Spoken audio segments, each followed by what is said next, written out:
Yeah, well, I watched it. I always watch it. I watched it around my pal's house, and we watched it because when you're in a pub, you can't watch it properly. And watched it round there, and then we went out for dinner after.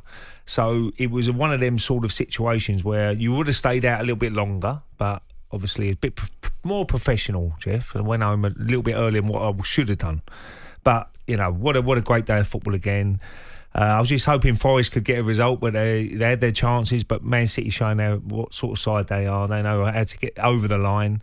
But I thought the North London derby was unbelievable. And I was, at the end, I was praying for the final whistle because Spurs were really pushing for that equaliser. And great game. Well, was that a sign that, Arsenal have matured a bit from 12 months ago? The fact that they did hold on for the 3 points? Yeah, a little bit. But you put that... They put themselves on the back foot a little bit. Look, Raya has been excellent since he's been in goal, and a lot of talk was about Ramsdale being left out and whatever, but he's done really well, and he made that really awful mistake. The one thing you don't want to do, and they done it last season, Jeff, I was at the game against West Ham, and they was 2-0 up, cruising. Then they made a really poor mistake on the edge of their box. I think it was Partey. They end up giving away a penalty, got West Ham back in the game, and the atmosphere changed in the stadium half-time. And I was in the West Ham end. You could sense, we're back in the game. If they go in at 2-0, the game was more or less over. And I thought that mistake really put the Tottenham supporters on the front foot a little bit. Come on, let's get another goal. We've still got 25, 30 minutes to get back into this game. And he put themselves under pressure. That's what they've got to learn. Not to put themselves under pressure. And look, people do make mistakes, and they got over the line in the end. But I thought the first half, Tottenham had their chances, but I thought Arsenal were very good. Clinical, way they took their chances. And look, 2 set plays again. They've been brilliant from set plays this season. And Saka, you could argue Davies has got to do better, really, as a left back. You've got to show him down the line, not on his favoured left foot.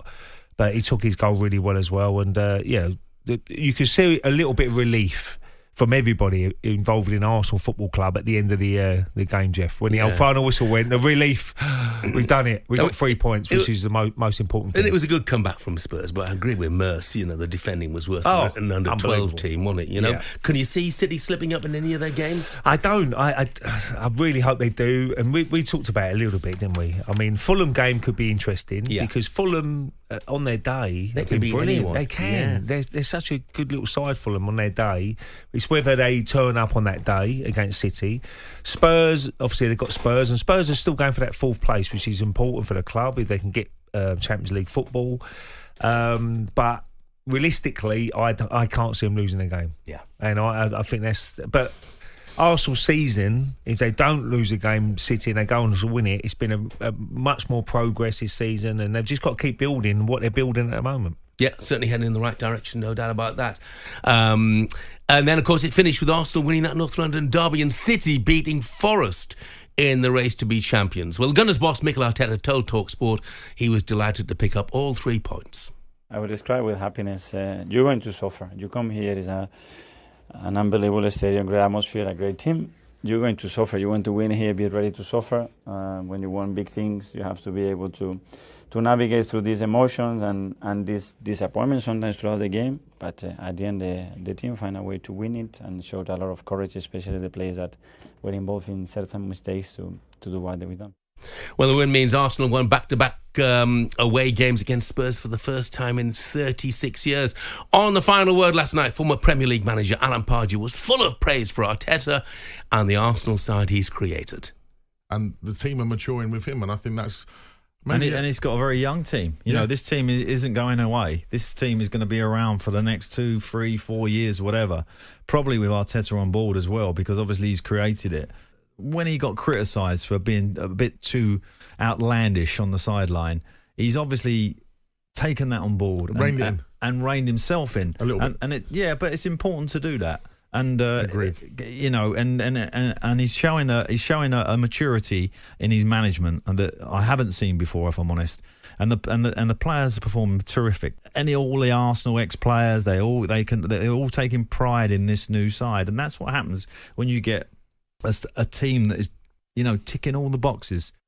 And what they've unquestionably done well, Ray, is recruited brilliantly. We know Declan Rice, but everybody, me included, hand up, we were all sceptical about Kai Havertz. But boy, he was terrific. He yesterday. was, yeah, and he's really stepped up. He's playing in a team that Mikel Arteta's saying, look, I'm trusting you, I've bought you.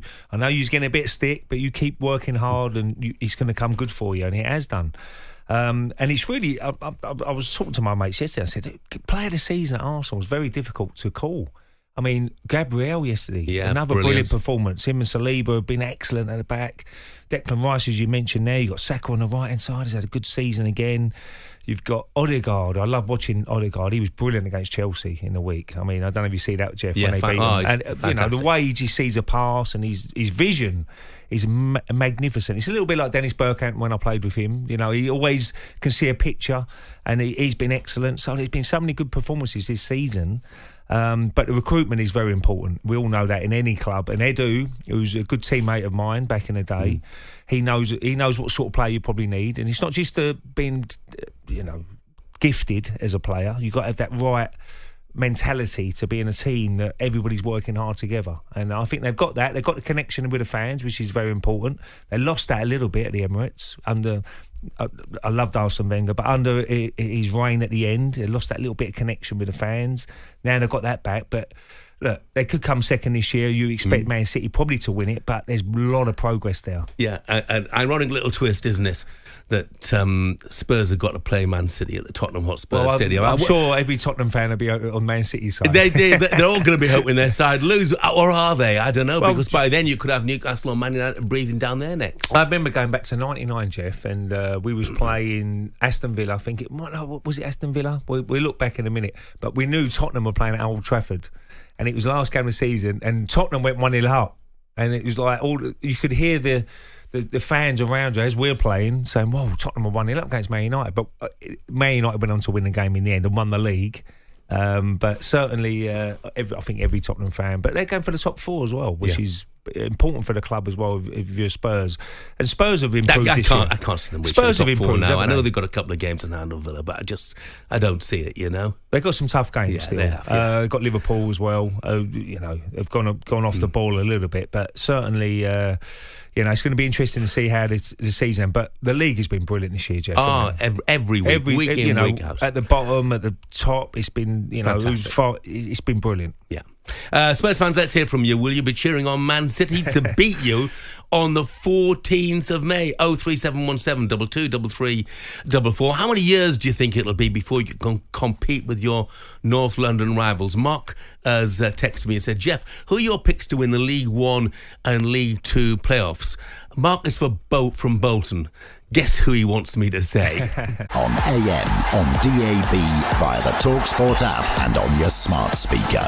talkSPORT.